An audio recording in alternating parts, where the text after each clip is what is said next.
Dans la chaleur moite de l'été djiboutien, la phalange magnifique était rassemblée. Les légionnaires, figés dans un garde-à-vous impeccable, voyaient leur chef de corps récupérer le fanion de la 3e compagnie qu'il avait reçu l'ordre de dissoudre. Les képis blancs, le cœur serré, rendaient un dernier hommage à leur fanion couleur or.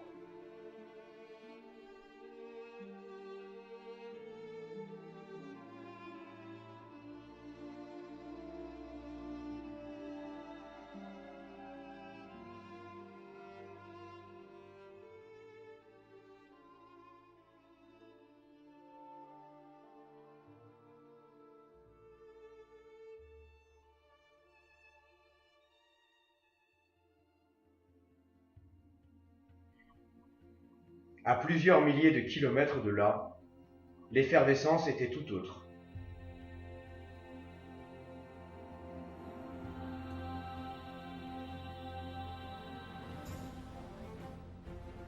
Le capitaine de Mesmé s'apprêtait à recevoir en héritage le fanion de l'unité dissoute. Sur la place d'armes du 2e étranger, qui célébrait le combat d'El Mounga, une nouvelle compagnie allait voir le jour, et pas n'importe laquelle, la 5e compagnie. Tout était à faire. Les officiers, sous-officiers et légionnaires, désignés pour constituer l'unité créée, dans la tradition de la Légion bâtisseuse, avaient reçu pour mission de s'intégrer au plus vite dans la vie du régiment, avec pour guide l'héritage de la 313 et pour force la jeunesse et l'enthousiasme. C'est cette fougue, parfois insouciante, impulsive mais si généreuse, qui la caractérisera le mieux.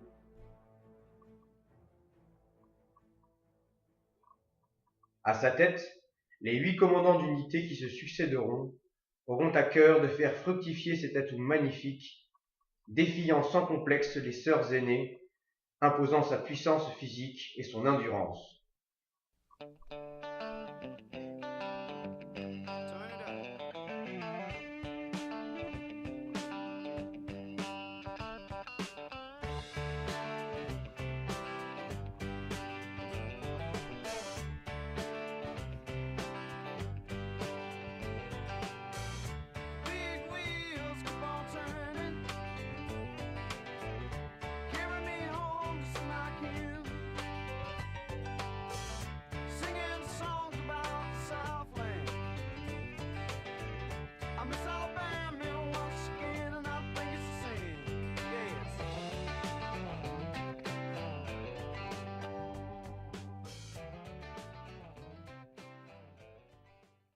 Pour assouvir cette soif d'action intarissable, le régiment l'enverra sans ménagement en mission. 13 départs en 14 ans d'existence. 11 d'entre eux se firent sur la terre qui avait vu vivre l'unité dont elle était héritière, l'Afrique.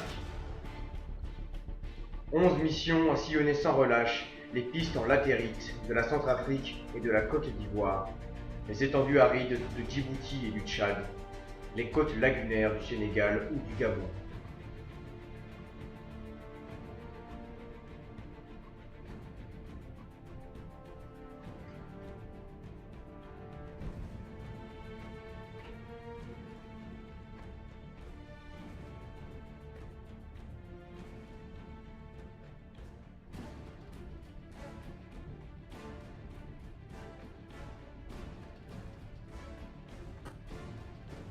Tant de kilomètres parcourus pour accomplir sa mission sans état d'âme, à la recherche de gloire et de feu.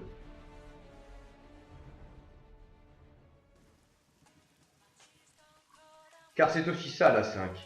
C'est l'histoire d'une fille cadette, héritière des victoires de ses aînés, auxquelles elle n'a pas pu participer, étouffant sa déception dans l'obéissance, l'accomplissement généreux des missions quotidiennes, l'entraînement acharné, pour que chaque jour, elle soit fidèle à cette devise qu'elle fit sienne, être prêt. Frondeuse, elle a souvent défié son destin funeste. Plusieurs fois menacée par les affres des restructurations, elle ne pouvait s'imposer d'autre choix que de briller. Sauvée une première fois par le général Torrette, alors chef d'état-major de l'armée de terre, elle fit de cette menace une source permanente de motivation, en France comme à l'étranger.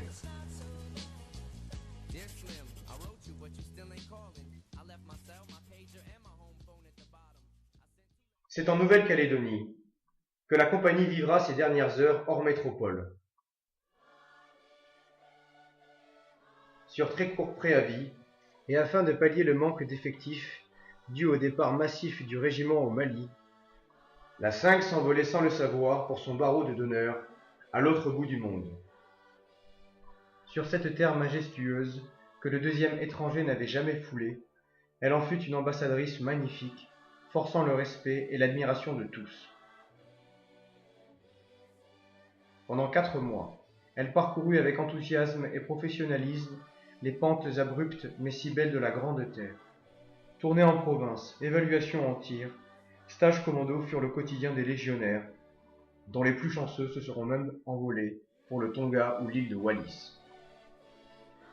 Ce fut donc à l'autre bout du monde, dans la douceur d'une soirée nouméenne, et comme si l'on avait craint de lui annoncer en face, que la 5 apprit sa dissolution. 14 ans après, ce nom maudit ressurgissait d'outre-tombe, jetant le doute et l'incompréhension chez ceux qu'elle avait accueillis et qu'elle avait fait grandir. Comme une bête blessée, avec l'énergie du désespoir, elle a ainsi marché avec sérénité vers sa fin, trouvant comme seule consolation à son funeste sort le sentiment de servir avec honneur et fidélité jusqu'au dernier jour, jusqu'à la dernière heure.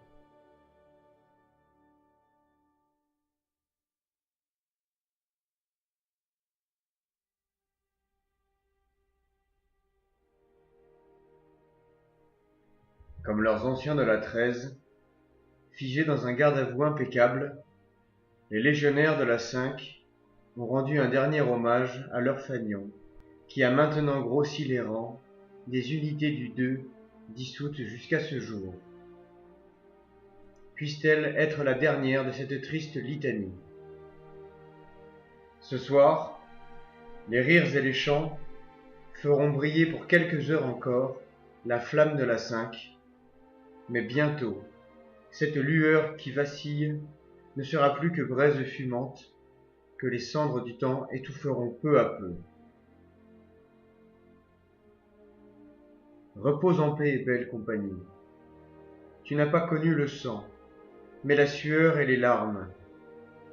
Tu n'as pas connu le feu, mais le labeur et la peine. Repose en paix, belle compagnie, car tes enfants te feront honneur partout où on leur demandera de servir. Repose en paix, belle compagnie, car du paradis des légionnaires, le sergent-chef Diallo, le caporal-chef De Brito et le caporal Iftemiou veilleront toujours sur tes fils qui porteront longtemps ton deuil et ne t'oublieront jamais.